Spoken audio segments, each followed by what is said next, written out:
Tom Henderson woke before dawn, as he had every day for the past 37 years. The old farmhouse creaked and settled around him, familiar sounds that spoke of home and history. Through his bedroom window, he could see the first pale light touching the eastern horizon, painting the Nebraska sky in shades of gray and amber. He dressed slowly, pulling on worn jeans and a faded red plaid shirt that had seen better days. His joints ached a bit more than they used to, reminding him that he wasn't the young man who'd first taken over this farm from his father. But the land didn't care about age. The land needed tending, and Tom Henderson was nothing if not dutiful. Downstairs, he made coffee in the old percolator his late wife Sarah had used for 20 years. The familiar gurgling sound filled the quiet kitchen, and for a moment, Tom let himself remember her smile, her laugh, the way she'd made this old house feel like a home. She'd been gone 3 years now, taken by cancer that came too fast and left too soon. Some days, the silence still felt heavy. But life continued, the farm continued. That's what Sarah would have wanted. Tom poured his coffee into a chipped mug and stood at the kitchen window, looking out over his land. 300 acres of Henderson family history stretched before him. His grandfather had broken this soil with a mule and a plow. His father had modernized with tractors and combines. And Tom had carried it forward, season after season, through good years and bad. Lately, though, the years had been more bad than good. The drought had started 3 summers ago and hadn't really let up. His corn crop had withered in the fields. The soybeans had struggled. The cattle had needed more feed than he could afford. And the bank, once patient and understanding, had started sending letters with increasingly urgent language.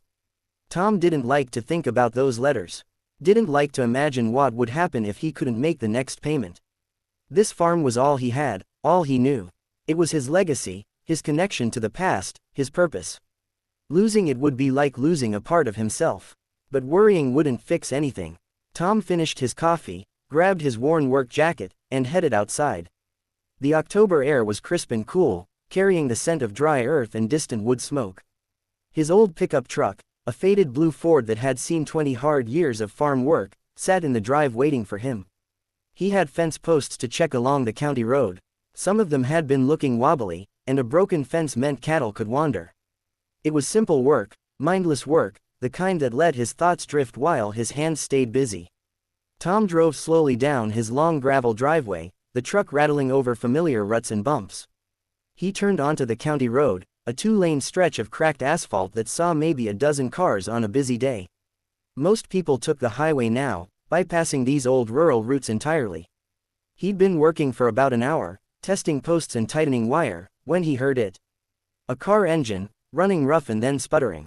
The sound of something dying. Then silence, followed by the distinct hiss of steam.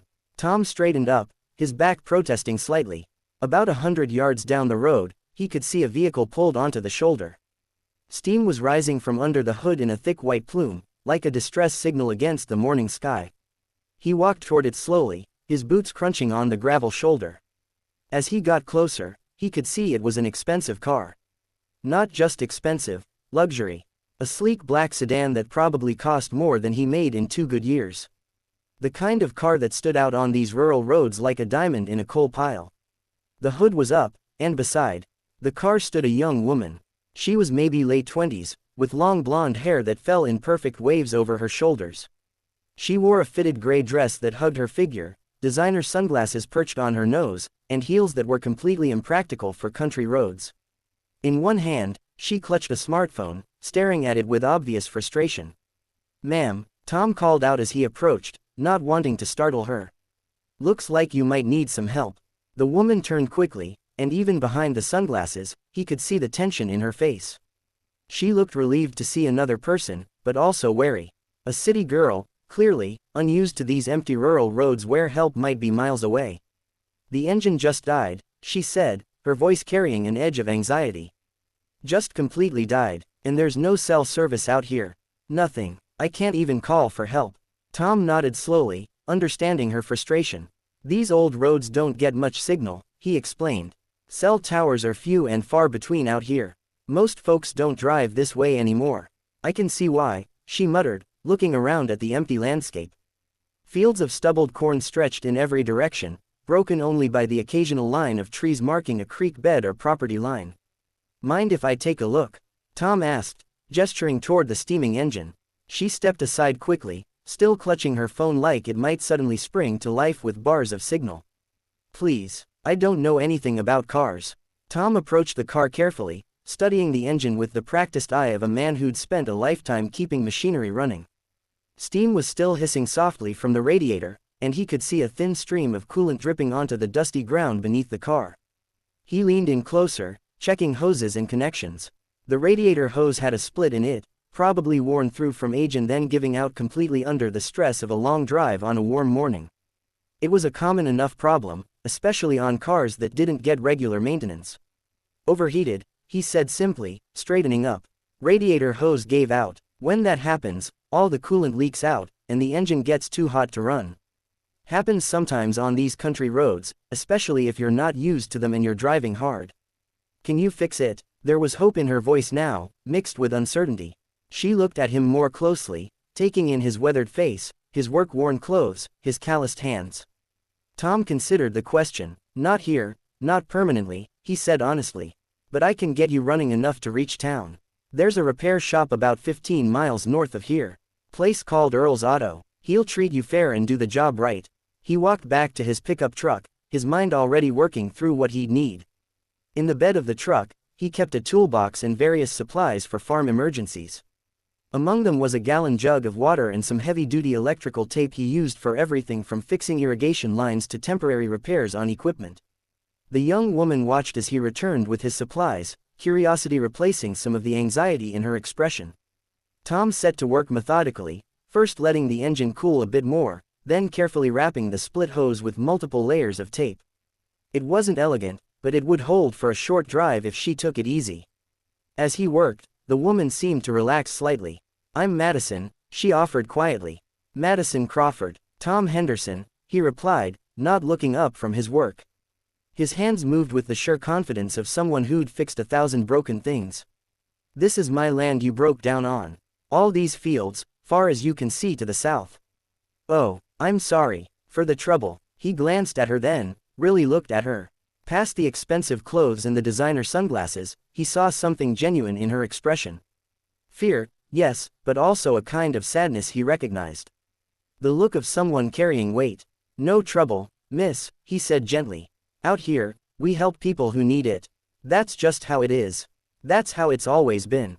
There was a long pause while he worked, the only sounds the whisper of wind through the dry corn stalks and the occasional call of a crow from the distant tree line. You ever feel like your whole life is mapped out for you? Madison asked suddenly, her voice soft but intense.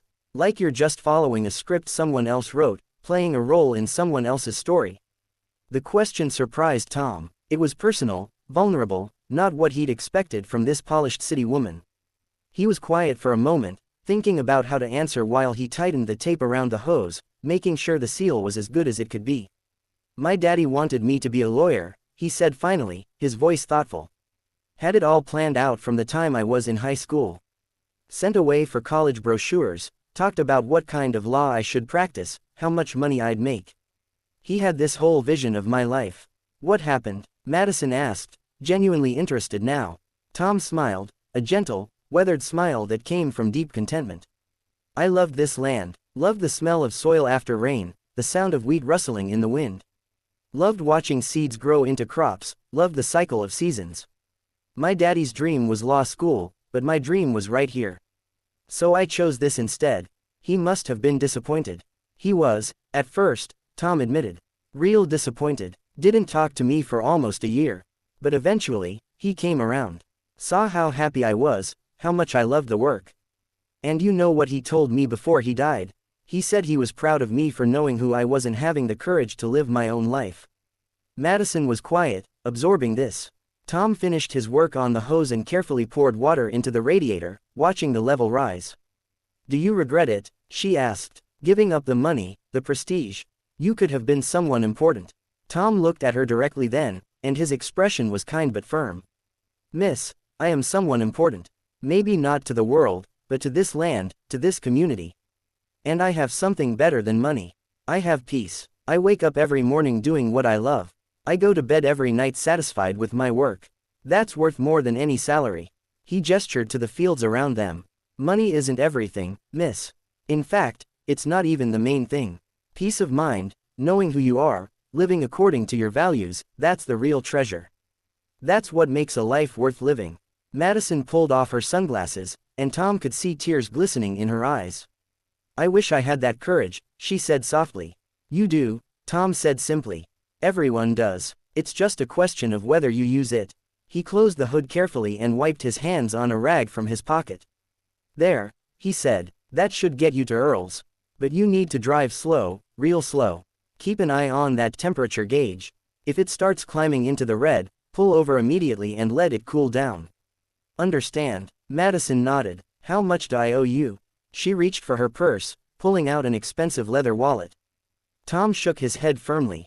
Nothing. You don't owe me anything. But your time, the supplies. Nothing, he repeated. Just pass the kindness along someday. When you see someone who needs help, you help them. That's payment enough. Madison hesitated, studying his face. Then she asked quietly, Mr. Henderson, are you okay? I mean, are things all right? With your farm? The question surprised him. What makes you ask that? She looked embarrassed. I noticed the mail in your truck. When you walked past to get your supplies. There were envelopes from a bank. A lot of them. They looked like the kind of letters my father gets when something's serious. Tom sighed deeply, suddenly feeling every one of his 58 years. You're observant, he said. Yeah, things are tight. Drought's been hard on all of us farmers around here. 3 bad years in a row takes a toll. But we'll manage. We always do. Hendersons have been on this land for 3 generations. I'm not about to be the one who loses it. Madison nodded slowly, something shifting in her expression. Something thoughtful and determined. Thank you, she said softly. Really, for everything. Not just for fixing my car, but for the conversation. For reminding me that there are still good people in the world.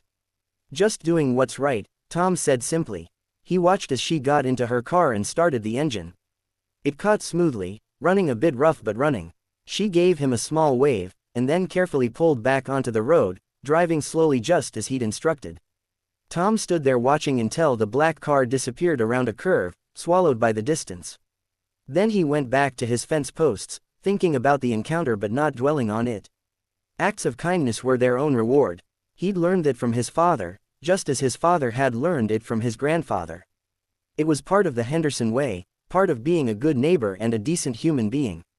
The rest of the day passed in familiar routine. Tom finished checking the fence line, then spent the afternoon doing maintenance on his tractor. The evening found him sitting on his front porch, watching the sun set over his fields, painting the sky in brilliant shades of orange and red. He thought about Madison, wondered if she'd made it to Earl safely, hoped she'd found what she was looking for on that long drive. He thought about her question, about lives being mapped out by others. And he was grateful, truly grateful, that he'd had the courage to choose his own path all those years ago. Even now, facing difficulties, he didn't regret it. This land was his soul. This life was his choice. And that made all the difference. 3 weeks passed. Tom's life continued in its familiar patterns: morning chores, afternoon work, evening rest. The bank letters kept coming, each one a little more urgent than the last. He'd called and arranged a meeting for the following week, hoping to work out some kind of arrangement. He didn't know what he'd do if they said no, and he tried not to think about it. It was a Tuesday morning when he heard vehicles coming up his long driveway. Unusual. He rarely got visitors, and never multiple vehicles at once. Tom set down the wrench he'd been using to repair a plow and walked out of his barn, wiping his hands on his jeans. 2 large trucks were pulling up in front of his house, followed by a familiar black luxury sedan. His heart skipped a beat. That car. He knew that car. The sedan pulled to a stop, and Madison stepped out. But she wasn't alone. A distinguished-looking man in his 60s emerged from one of the trucks, moving with the kind of quiet authority that spoke of success and power. He was dressed casually but expensively, and there was something familiar about his bearing. Mr. Henderson, Madison said, her voice warm and genuine. She was smiling broadly now, all traces of the anxious woman from 3 weeks ago gone. I'd like you to meet my father. Robert Crawford. The name hit Tom like a physical blow. Robert Crawford. He knew that name. Everyone in farming knew that name. Crawford Agricultural Industries was one of the largest farm equipment and supply companies in the entire Midwest. They manufactured everything from tractors to irrigation systems to specialized harvesting equipment.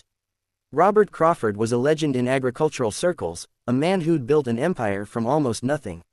Mr. Henderson, Robert Crawford extended his hand, and his grip was firm and sincere.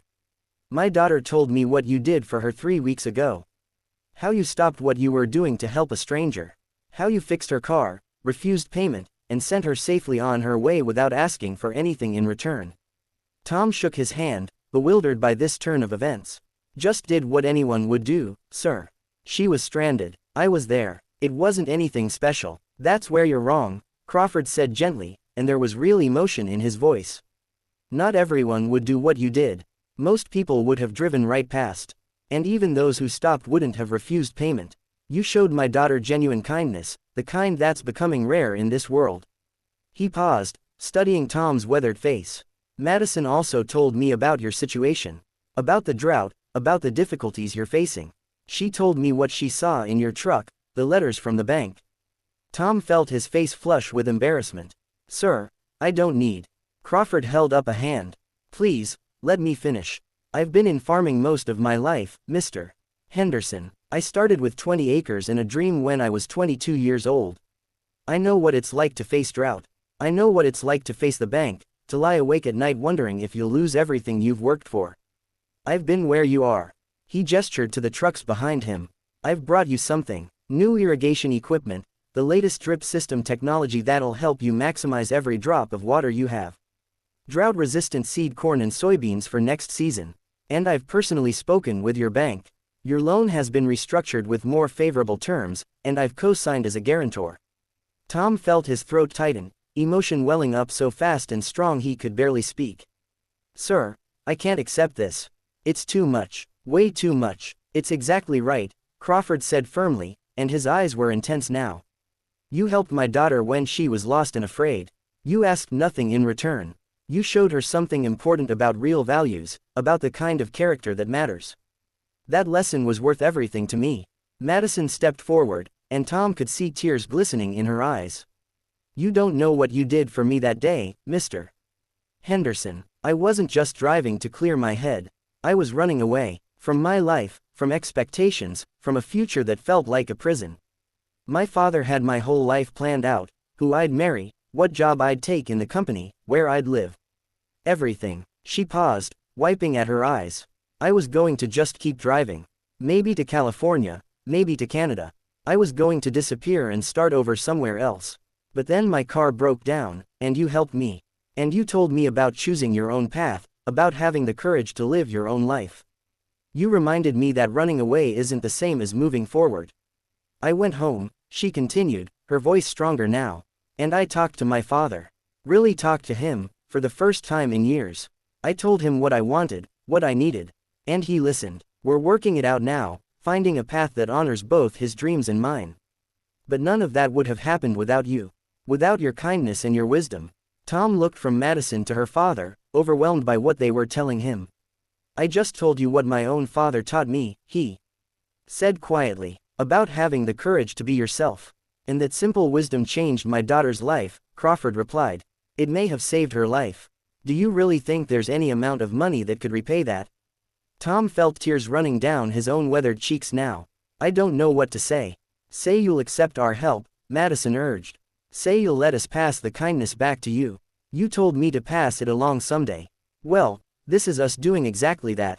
Say you'll keep doing what you do, Crawford added. Keep being the kind of man who stops to help a stranger.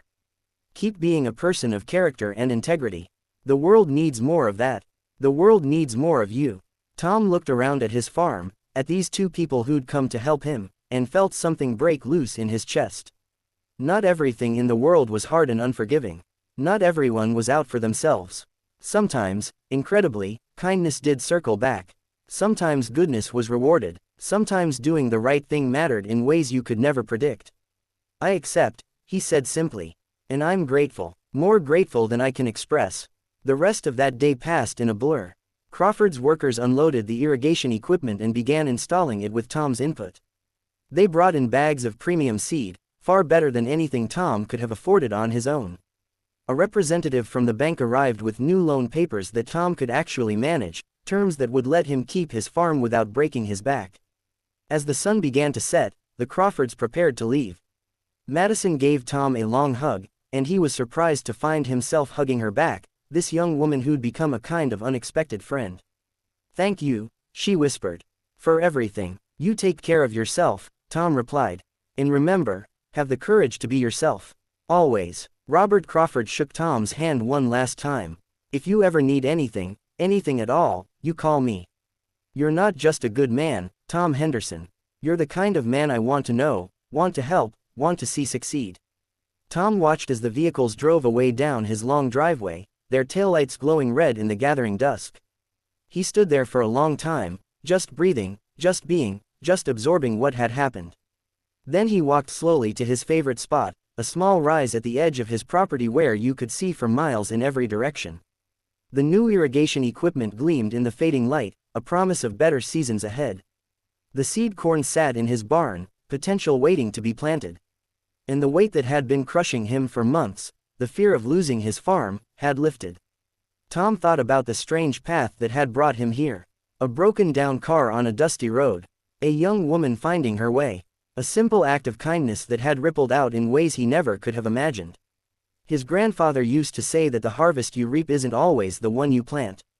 Sometimes the seeds you scatter with small acts of decency grow into something far greater than you could predict. He thought about Sarah, wished she was here to see this moment. She'd always believed in helping others, in doing the right thing regardless of reward. She'd be happy about this, he knew. Happy that kindness had come full circle. As full darkness settled over the land, Tom walked back to his farmhouse. The lights were on inside, warm and welcoming, and for the first time in years, the old place didn't feel quite so empty.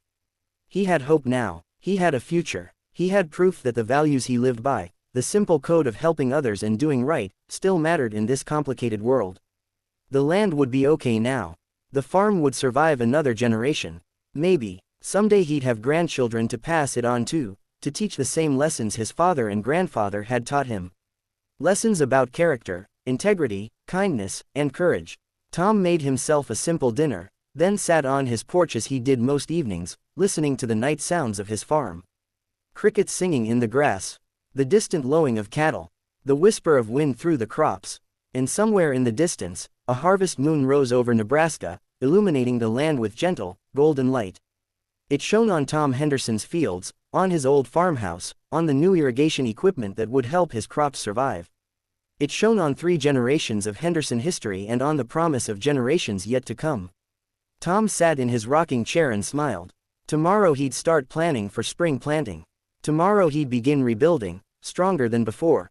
But tonight, he simply savored this moment, this unexpected grace, this reminder that goodness still existed in the world.